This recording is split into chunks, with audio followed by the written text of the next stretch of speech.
नमस्कार बंधुरा शुभ राखी पूर्णिमा शुभेच्छा निये आज के तुम्हारे जन्य फुटबलेर खबर निये आसछि। मोहम्मडान स्पोर्टिंग सीएफएल मैचे खेलते नेमेछिल एरियान्सের সাথে। সেই ম্যাচের স্কোর কি হলো, অনূর্ধ্ব 20 সাব চ্যাম্পিয়নশিপে ভারত মুখোমুখি হয়েছিল ভুটানের, সেই ম্যাচের স্কোর সব খবর তোমাদের কাছে থাকছে। এছাড়া আসন্ন এশিয়ান চ্যালেঞ্জার্স যে লিগ হবে সেই এশিয়ান চ্যালেঞ্জার্স লিগে ইস্টবেঙ্গলের প্রতিপক্ষ কারা হতে পারে সেই নিয়ে কিছুটা বিশ্লেষণ করব। তো সব খবর জানবে তার আগে বলবো যে আমার চ্যানেল বঙ্গজয়কে তোমরা বেশি করে লাইক শেয়ার আর কমেন্ট করো, আর চ্যানেলে যারা নতুন এসছো অবশ্যই সাবস্ক্রাইব করে বেল বাটনটা অন করে দাও যাতে ফুটবলের সব নোটিফিকেশন তোমরা রোজকার মতন পেতে থাকো। তো চলো দেখে নিই আজকে প্রথমে তোমাদের জন্য কি খবর অপেক্ষা করছে। আমি আসি সিএফএল এর খবরে। আর সিএফএল এ কিন্তু মোহামেডান স্পোর্টিং আজকে খেলতে নেমেছিল নৈহাটির বঙ্কিমাঞ্জলি স্টেডিয়ামে। সেখানে তাদের মুখোমুখি ছিল এরিয়ান্স এবং এই ম্যাচে কিন্তু মোহামেডান প্রথমার্ধে 1-0 গোলে পিছিয়ে ছিল। এরিয়ান্স কিন্তু প্রথমার্ধে গোল করে দেয় এবং প্রথমার্ধে কিন্তু এরিয়ান্সের গোল ছাড়া আর কোনো গোল হয়নি। কিন্তু দ্বিতীয়ার্ধে মোহামেডান যখন পিছিয়ে ছিল সেই সময় কিন্তু মোহামেডান স্পোর্টিং মাঠে নামায় মোহিতোষ স্ট্রাইকার। মোহিতোষ মাঠে নামার পরেই মোহামেডানের কিন্তু খেলার চেহারাটাই বদলে যায়। মোহিতোষ মাঠে নেমে নিজে যেমন গোল করে তেমন কিন্তু ইসরাফিল দেওয়ানকে দিয়ে তিনি গোলও করান। আর এই ম্যাচে কিন্তু মোহিতোষ আর ইসরাফিল দেওয়ানের জুটির কাছে কিন্তু মূলত হার মানে এরিয়ান এবং মোহামেডান কিন্তু 4-1 গোলে যেতে ইসরাফিল দেওয়ান কিন্তু এই ম্যাচে হ্যাটট্রিক করেন।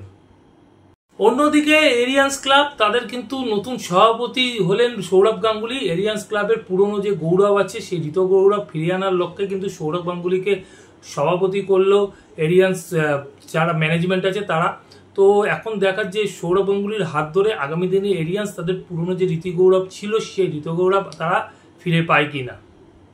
আর সবশেষে আসি এশিয়ান চ্যালেঞ্জার্স লিগের খবরে। আগামী 22 তারিখ জানো তোমরা যে এশিয়ান চ্যালেঞ্জার্স লিগের ড্র আছে, সেখানে ইস্টবেঙ্গলের সামনে কোন প্রতিপক্ষ হতে পারে, কারা হতে পারে সেটা নিয়ে একটু আলোচনা করবো। কারণ ইস্টবেঙ্গল আছে ওয়েস্ট জোনে, আর ওয়েস্ট জোনে ম্যাক্সিমাম টিমই হচ্ছে মিডিল ইস্টের টিম, তো সেই কারণে একটু আলোচনা করে নেবো। এছাড়া কিন্তু ওয়েস্ট জোনের মধ্যে বাংলাদেশ এবং ভুটানও পড়েছে। দুটো জোন আছে, একটা হচ্ছে ইস্ট জোন একটা ওয়েস্ট জোন। ইস্ট জোন সাইডে মালয়েশিয়া ইন্দোনেশিয়ান ক্লাবগুলো আছে, আর ওয়েস্ট জোন সাইডে বাহারিন, সিরিয়া, কুয়েত, ওমান এদের টিমগুলো আছে। তো একটুখানি ওয়েস্ট জোন সাইডে ইস্টবেঙ্গলের প্রতিপক্ষ আগামী 22 তারিখ কারা হতে পারে তো সেটা নিয়ে একটু আলোচনা করে নেব।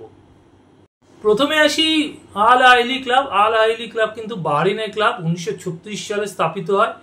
গত মরশুমে কিন্তু তাদের যে বাহারিন লিগ সেই লিগে কিন্তু তাদের পজিশন ছিল 4th।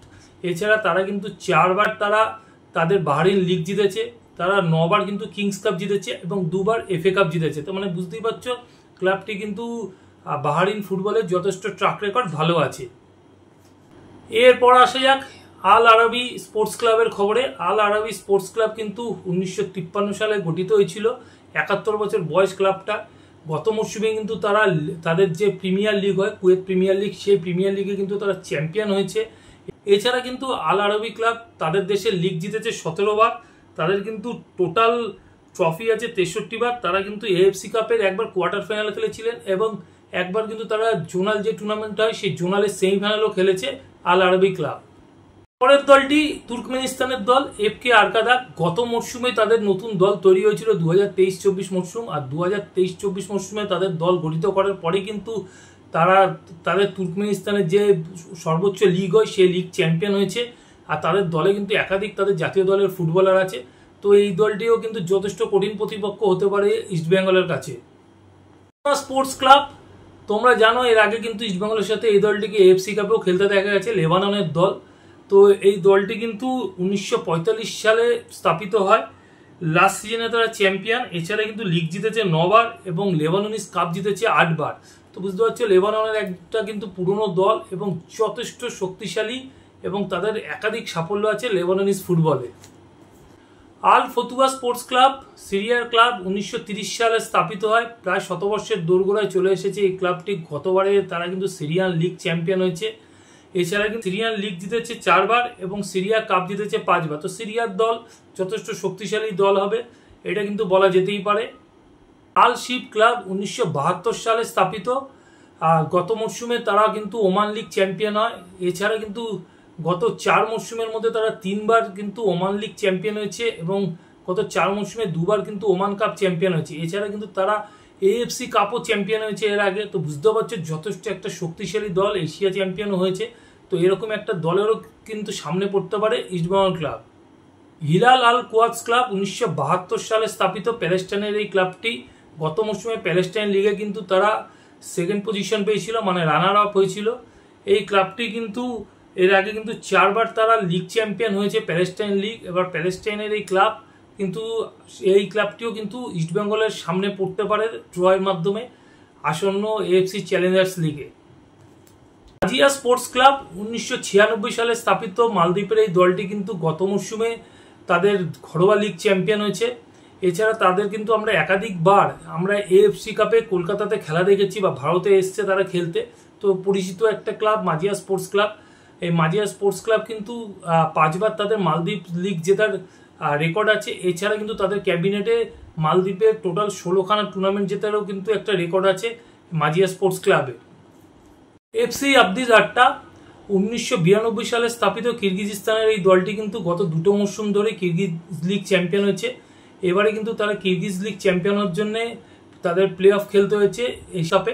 তো এশিয়ান চ্যালেঞ্জার্স কাপে কিন্তু তারা প্লে অফ খেলে হারিয়েছে আফগানিস্তানের দল অ্যাটাক এনার্জিকে 2-0 গোলে।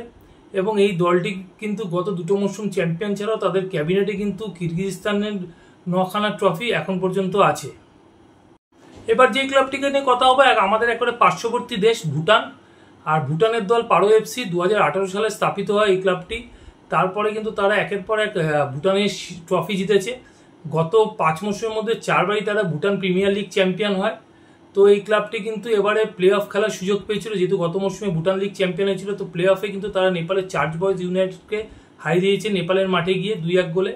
এই ম্যাচে কিন্তু পারো এফসির হয়ে খেলেছিল জাপানের সুপারস্টার ফুটবলার কেওসুকি হন্ডা। কেওসুকি হন্ডাকে কিন্তু এর আগে আমরা এসি মিলানের মতন দলেও খেলতে দেখেছি। তো কিন্তু একটা ম্যাচেরই কন্ট্রাক্ট করেছিল পারো এফসি 38 বছর বয়সী এই ফুটবলারটির সাথে। এই হন্ডা কিন্তু মাঝখানে কম্বোডিয়ার কোচও হয়ে গেছিল, তারপর কিন্তু পারো এফসি নিয়ে আসে এবং পারো এফসি এই ম্যাচ জিতে কিন্তু মূল পর্বে চলে আসে। আর পারো এফসির হয়ে চার্জ বয়েজ ইউনাইটেডের বিরুদ্ধে কিন্তু খেলতে দেখা যায় ভারতীয় ফুটবলের কিছু চেনা বিদেশি, যেমন অমুলজা করিম ছিল, উইলিয়াম ওপুকুর মতন ফুটবলাররা ছিল। তো এই পারো এফসিও কিন্তু হতে পারে আগামী দিনে ইস্টবেঙ্গলের প্রতিপক্ষ এএফসি চ্যালেঞ্জার্স লিগে। বসুন্ধরা কিংস তোমরা জানো বাংলাদেশের এই মুহূর্তে অন্যতম সুপারস্টার দল। বসুন্ধরা কিংস একাধিক বাংলাদেশের জাতীয় দলের ফুটবলারদের নিয়ে গঠিত এই দল। এছাড়া ভালো মানের বিদেশিও আছে রাফসান রবিনদের মতো। তো এই দলটি কিন্তু 2013 সালে স্থাপিত হয়েছিল। তারপরে কিন্তু বাংলাদেশ ফুটবলের ঝড় বয়ে দেয়। তো এই দলে কিন্তু একাধিক ভালো ফুটবলার আছে। তারা কিন্তু 5 বার তাদের বাংলাদেশ প্রিমিয়ার লিগ জেতে। তারা কিন্তু বাংলাদেশের ফেডারেশন কাপ জিতেছে 3 বার। এছাড়া কিন্তু তারা ইন্ডিপেন্ডেন্স কাপও জিতেছে 3 বার। তো যথেষ্ট সাফল্য আছে এই দলটি, নিজস্ব স্টেডিয়াম আছে বিশ্বমানে।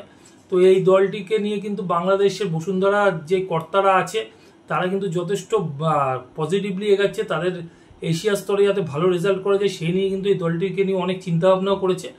তো এই দলটি কিন্তু আগামী দিনেও ইস্টবেঙ্গলের প্রতিপক্ষ হতে পারে। তো তোমাদেরকে বললাম কোন 11টা দল ইস্টবেঙ্গলের প্রতিপক্ষ হতে পারে, তোমরা শুনলে। তো খেলা হবে আগামী দিনে, ইস্টবেঙ্গল খেলবে এএফসি চ্যালেঞ্জার্স লিগে। তো এই দলগুলোর মধ্যে থেকেই কোনো 3টি দল ইস্টবেঙ্গলের প্রতিপক্ষ হতে পারে।